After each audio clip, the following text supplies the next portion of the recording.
Now, how does South Africa better prevent gun violence? That's the big question on many minds after the bloodbath we've been reporting on that happened over the weekend. 21 people were gunned down at taverns in Soweto, Katlehong and Pietermaritzburg. In Soweto alone, 15 people were shot dead.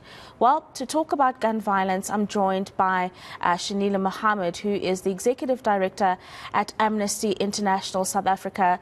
It was truly a horrid weekend that we had to witness as South Africans, and it raised many questions about gun violence in South Africa.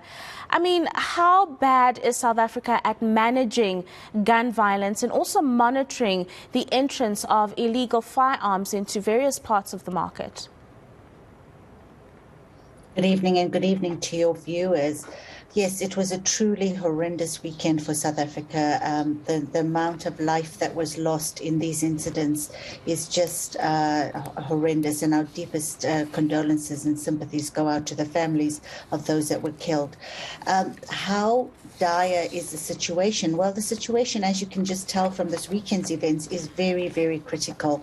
There are there's a proliferation of illegal arms in this country. There have been unaccounted for weapons that have been stolen from SAPs and other places where weapons are kept. And you know, the lack of control and the lack of actual, trying to rid communities of these guns has really brought us to where we are today, where guns are being used not only in this weekend's bloody massacre, but, you know, we see it in our everyday life. We see it when people are being hijacked. We see it during the kidnappings. We see it during domestic violence situations where couples turn guns on each other. So guns in South Africa are a huge problem. And I think it's about time the authorities recognized that until they deal with the issue of the lack of gun control, or the non-compliance with gun control, the levels of violence will continue, and gun violence will continue in this country.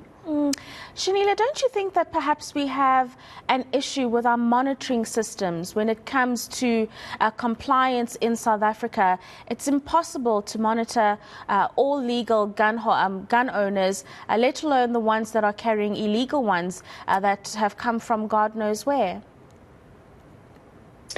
Absolutely. And I mean, obviously, the police are not going to be able to monitor everything. But I think there's also got to be some stricter sort of harsher punishments for people who violate the laws. And now what we're hoping for this week from this weekend's massacre is that, not only will they get to the bottom of why this happened, but that the police will be able to gather the evidence required to actually prosecute those responsible. And I think, what we're seeing over and over again, whether it's a police officer who has used his or her weapon in an illegal manner, or, whether it is a civilian, but we're finding that these cases are not being prosecuted in the way that they should be because of the lack of evidence that has been gathered at the scene. So, we're really hoping that, this time around the police do their job well when it comes to evidence gathering, and that whoever is responsible is brought to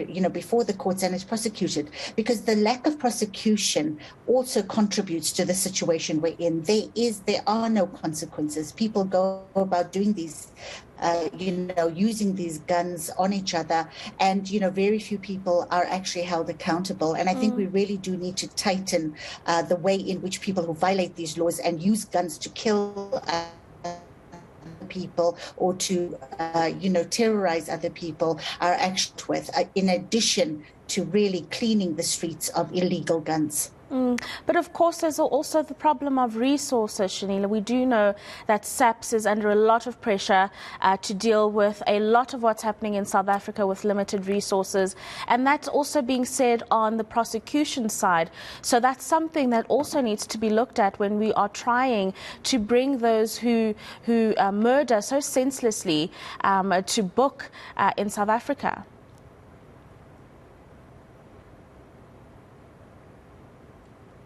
Well, to be honest, I think that it's the responsibility of the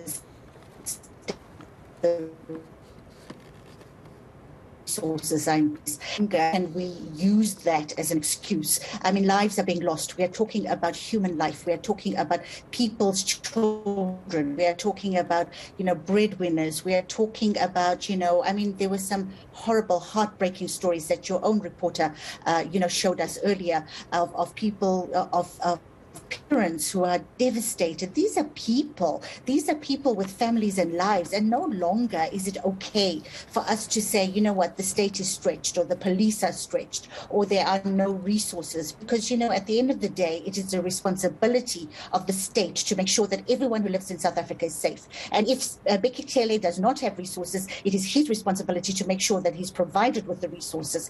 It's just not an acceptable excuse anymore for people to get away with impunity. People's lives are being lost. We have to stop treating South African life as being worthless. It is not acceptable that even one person dies, let alone 20, 30 at one go. So I really think that we have to fight for what is our basic human rights, which is the right to life, the right to be safe in the country that people are living in. And that is not happening. Whether you are a woman who is afraid of being raped and murdered and femicide, whether you are a child, we see it across the board. And no longer should we just accept that it's not possible for us to be safe in our country. It should be possible, and the state must make it possible. And another uncomfortable point that we have to touch on, Shanila, is the fact that actual police officers are involved in the illegal gun trade and keeping it alive.